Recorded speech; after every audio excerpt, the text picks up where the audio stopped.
Olá, sou Celeandro Mazarro e a dica de hoje é o que você entende de posição prona em pacientes graves com Covid-19. Esse tipo de paciente, ele desenvolve uma hipoxemia grave, necessitando assistência ventilatória invasiva, sendo realizado a intubação orotraqueal e mantendo em ventilação mecânica. O pulmão desse paciente, ele permanece inflamado, desenvolvendo pneumonia bilateral, com infiltrados intersticiais apresentados na tomografia de tórax.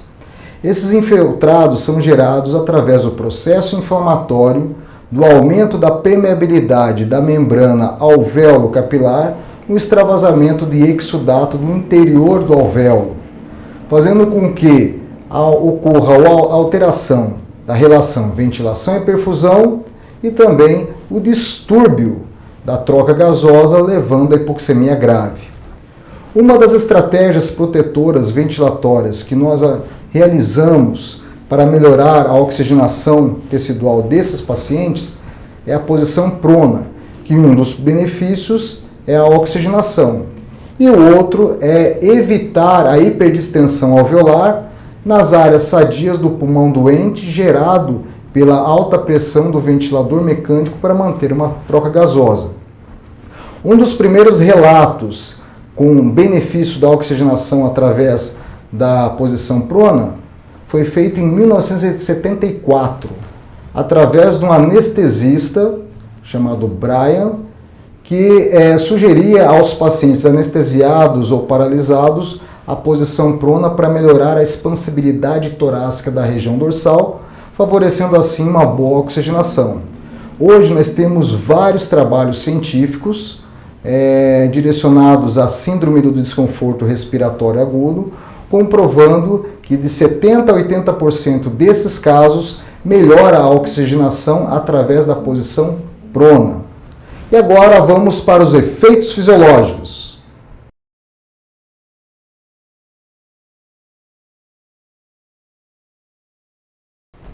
Vamos analisar o mesmo paciente em posição supina, ou seja, em decúbito dorsal.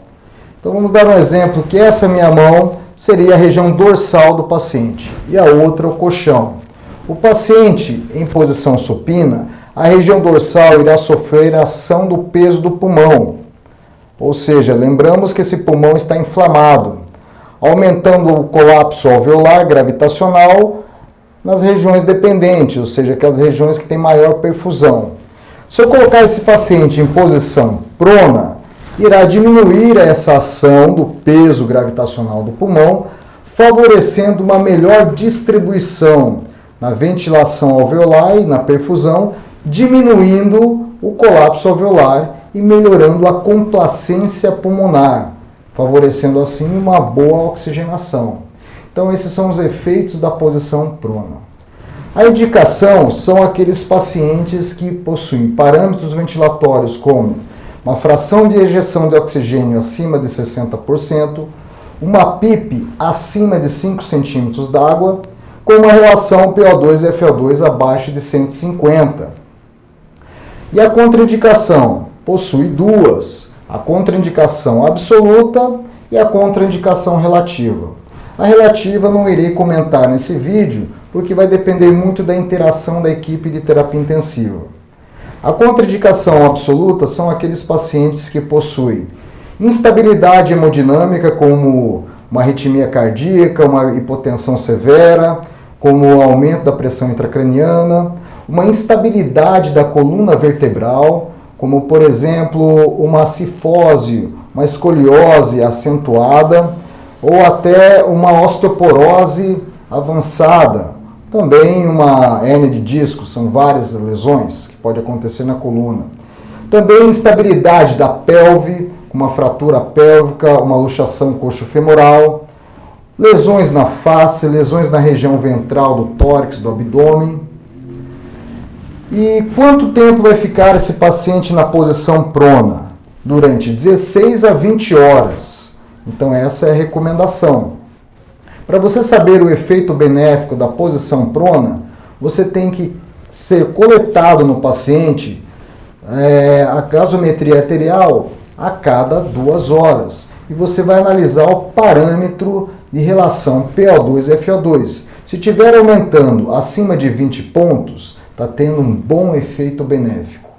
E também pode analisar a PO2. Se estiver aumentando acima de 10 milímetros de mercúrio, também está tendo um bom efeito benéfico nesse paciente. E pode ter complicações durante esse percurso de 16 horas de posição prona? Pode ter edema de face, pode ter obstrução das vias aéreas por hipersecreção ou por cotovelamento do tubo, por acidentes como extubação acidental, tração de catéter, de sondas, até úlcera de pressão pode acontecer. Então, por isso que tem que tomar os devidos cuidados para não acontecer esses tipos de acidente. E o paciente na posição prona, ele vai ficar em posição de nadador. Então, sempre a cada 2 horas, mudar essa posição de um lado para o outro, certo? Então, é o período. E por quanto tempo ele vai voltar? Então, de 16 a 20 horas vai ser a posição prona. Irá voltar à posição supina durante 6 horas. E novamente vai voltar à posição prona, segundo as recomendações e também a interação da equipe de terapia intensiva. Bom, depois da minha fala terá um vídeo, um tutorial prático desenvolvido pelo Hospital das Clínicas da Universidade Federal de Pernambuco, que eu quero parabenizar a equipe de terapia intensiva que fizeram um ótimo trabalho, mostrando os cuidados que deve ser tomado durante a mobilização desse paciente, mostrando os materiais, como o coxim que é colocado no tórax, na região pélvica e na face do paciente, e mostrando a quantidade de pessoas para mobilizar esse paciente da posição supina para a prona. E espero que eu tenha ajudado nesse vídeo de hoje. E não se esqueça de se inscrever no canal Minuto da Terapia Intensiva para que eu desenvolva mais vídeos. Um grande abraço!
Cabeceira a 0 grau.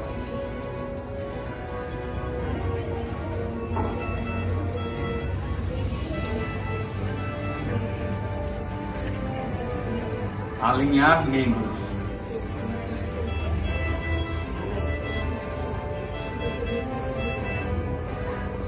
Posicionar coxins sobre tórax e pelvis.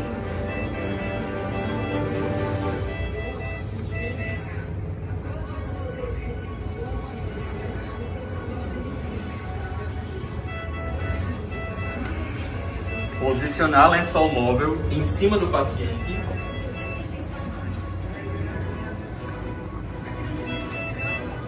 Ao lençol inferior embaixo do paciente.